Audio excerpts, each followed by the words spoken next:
America, disregard what I was talking about last week. Okay, when I was talking about Malachi Wideman, disregard. Okay, it was my first time seeing him hoop last week. I was trying to figure out, is he a football player that's trying to hoop, or is it a hooper that just happens to go out there on that football field and play football? We've seen plenty of hoopers translate. Yeah. Okay, we've seen that. We've seen hoopers translating on that football field and become Hall of Famers. Yep. Tony Gonzalez, Yep. Antonio Gates, Yep. Randy Moss, Yep. T.O., you know, Yep. all these guys were great hoopers. And you go out there and they translate it, go those jump balls and all that kind of stuff. Well, that last game that I spoke of where I saw Malachi playing, and I think it was nerves. Because this week, that young man wasn't caring about nothing. Say you were pressing X. Look, He was hitting that up stick. Depending on what game you on, he would trying to get a green bean. He trying to shoot that thing. Yeah, I know you. If you play 2K, you get that green bean. You know what I'm talking about? It's a perfect shot. He was trying. He will shoot it. He will shoot it, and he should have had him a game winner in the Alabama A&M game. That was a thriller. Okay, right. If you missed that one, you missed something. All right, because it came down to the last shot. Let me run it down to y'all real quick. Okay. All right. Wideman hit a go-ahead 3-pointer. Okay. That put them up 1. Okay. Kind of like going up and getting that game leading score in the football. I got it. Remember, he a freshman too now, and he been playing football all year, and he still come out second week of SWAC play, and he feel like, oh, I'm finna take this. Florida boy. They down 2. I'm finna take this. Florida boy. Baby. And he ripped it. Okay. Right. So they went up 1. Alabama A&M come back down and Cud driving. Now, Jack State was already in the penalty. Matter of fact, they were in a double penalty pretty early in that second half, which, of course, is unfortunate because you get in that double penalty. You know what I'm saying? That's 2 shots automatic. Yeah. But in this situation, I believe he made a good play other than him leaning. The guy was penetrating. Wideman got it right there. He was there, in my opinion, but he leaned on it. You know what I'm talking about? That's the only reason I can think of that the ref called that a block, because it looked like the ball was clearly there. So he called it a block. Cud went to the line, made his 2 free throws like it wasn't nothing, which put them back up 1. Okay. Right. So now Jack State, they come down. Jonas James come down, and he running like a side screen roll with J-Mac. J-Mac really didn't get into contact on the screen. He kind of like somewhat slipped it, but he didn't go to the basket. He kind of like popped to like elbow to the elbow, you know, to my free throw line. Right. Jonas James hit him right there. Now, if you watch it, it's left up to you what he should have done. He led the team in scoring that night. Seemed like he been, you know what I'm saying, right there with the scoring lead. I think what previously we said Gabe might have been up there as well. Yeah, scoring leaders. It was. But with Gabe being out right now, and I still don't know why he's out. But you got your leading scorer for that game with an elbow jumper to win the game. It's a contested one. Mm-hmm. But on the left wing, you got a brother butt naked. Okay. Butt naked. It was Darian Wilson. Was butt naked on the wing. Okay. J-Mac didn't hit him. He took the contested 2. It like hit the inside of the rim, but to the right. You know what I'm talking about? Yeah. Came out. A&M got the rebound, went down and made 1 free throw. Won by 2. So it literally came down to that last shot. Okay. You know what I'm saying? I don't know. That brother that was open, he hadn't got any playing time, really. I think he played like 3 minutes that whole game, which I don't know why he was really in the game at that moment. Maybe he's one of Coach Brent's shooters. You know what I'm saying? He had only attempted 3 threes all year. You know what I'm saying? He had made 3 of them, though. But again, being a former coach, sometimes you know what you got out of a player in practice.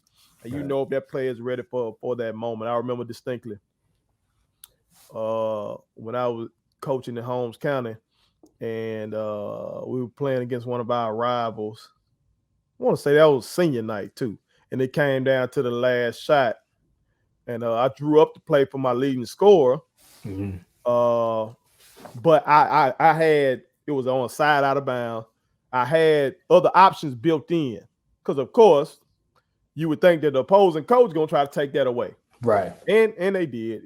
They basically sent 2, I guess, at my leading scorer. But I had a boy off my bench who pretty much all he could do was shoot threes. He could do this. He can shoot threes. Right. Okay, couldn't do nothing else. He can like defense, but he can shoot threes. And I knew that from practice. So I had him coming in off the other option, and he was butt naked. And he got the ball, just missed. Drew it up. You drew it up. He just missed. You know what I'm saying? But I know a lot of folks wonder why he even in the game, because I see him in practice.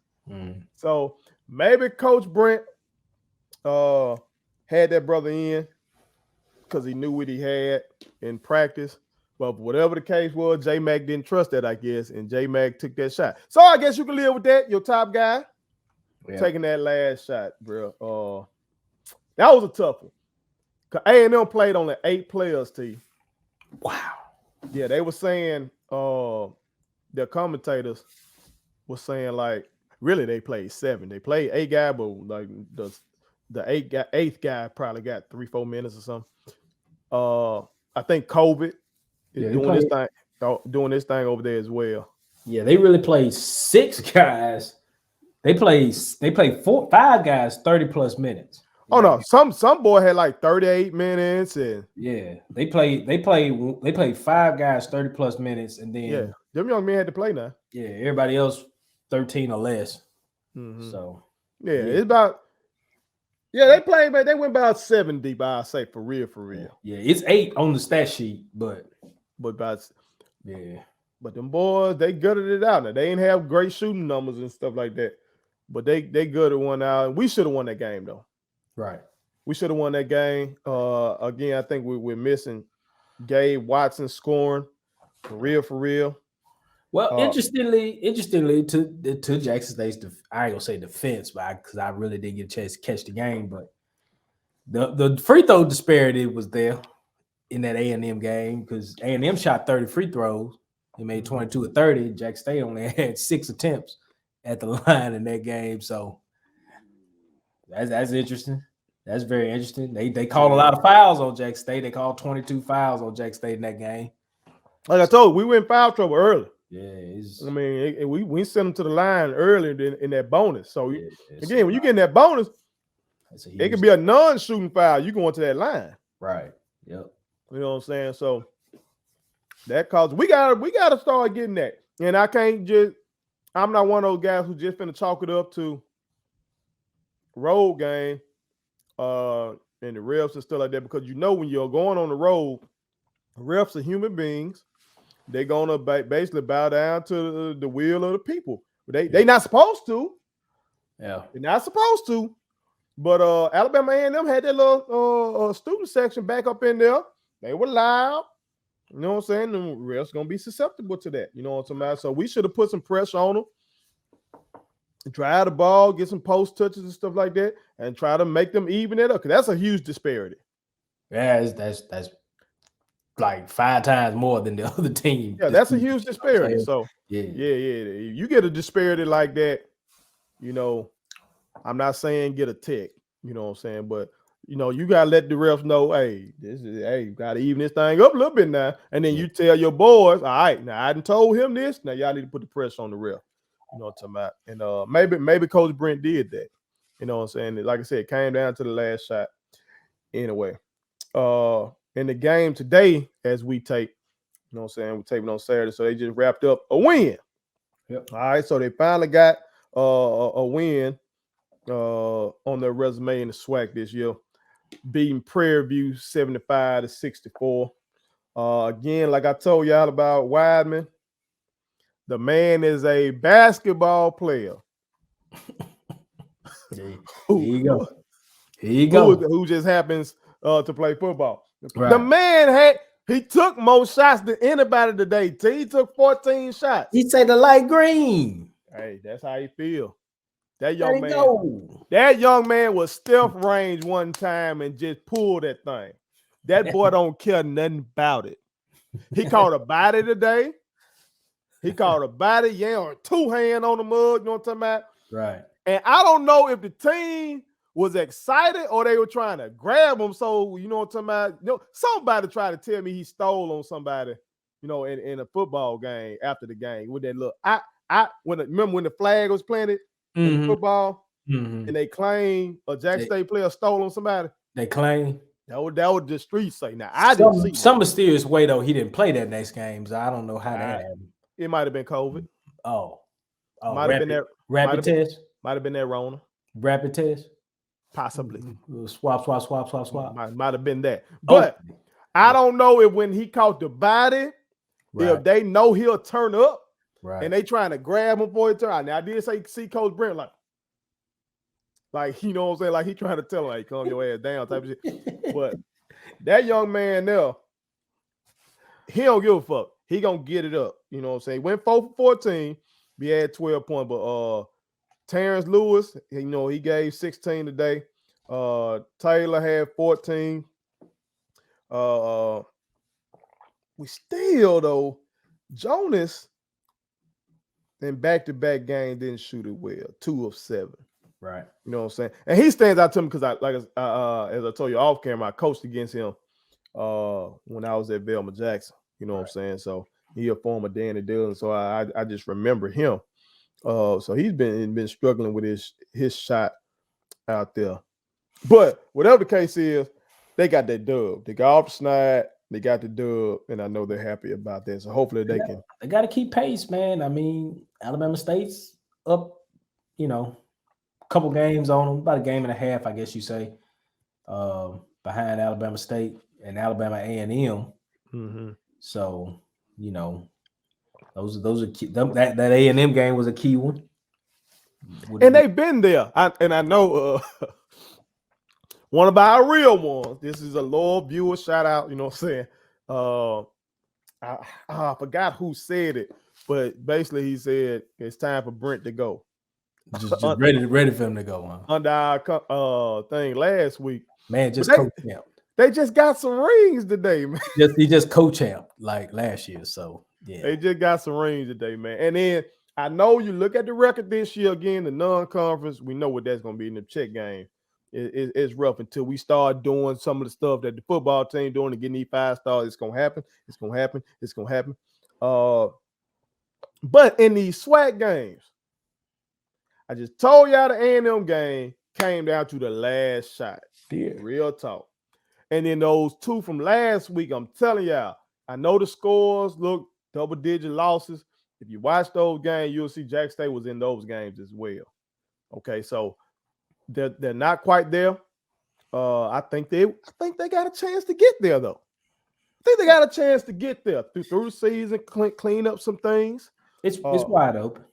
It's still wide open. It's still wide open. Like I said last week, we were talking about, they lost 2 in the first week and everything, man. It's still wide open. I mean, all you got to do really is just get it figured out before tournament time.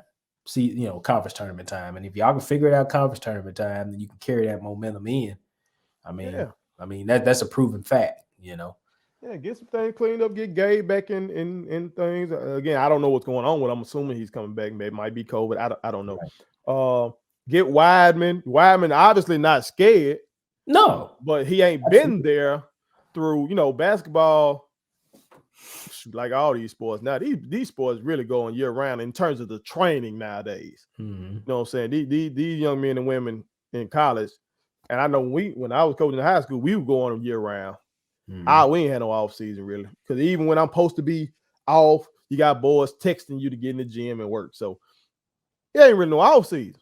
Yeah. And so Wideman missed out on whatever them boys were doing, like working and get prepared for the season. He was playing football. Mm-hmm. You know what I'm saying? So throughout some of these games and stuff like that, you see he ain't scared, but he probably got, a lot to learn too, as well as what Coach Brent wants from him. But he can be an asset. He's athletic. He's 6'5". You know what I'm saying? And you can't teach Mud not to be scared. Mm-hmm. You know what I'm saying? So give him a chance, y'all. Give him a chance. I know we compare to the dominance, the dog. You know what I'm saying? This is how the ladies just over here putting their heels on folks' necks. You know what I'm saying? Okay. 6-inch heels. I got y'all. I feel y'all. Okay. They different right now. Yeah. What they different right now. They okay. are. Let's get these fellas a chance to jail. Okay. Let's do that. All right. But y'all chime in and tell us what y'all think about Jackson State going 1-1 this past week. A SWAC play. Put it on something. My kids wanted me to tell y'all to make sure you subscribe to my YouTube channel, follow me across all social media platforms, like the videos, and share them. Did I forget anything? And turn on the post notifications. Y'all heard them. And also, visit StatementTees, LLC.com and shop with us. That's Statement Tees. Every t-shirt you wear makes a statement.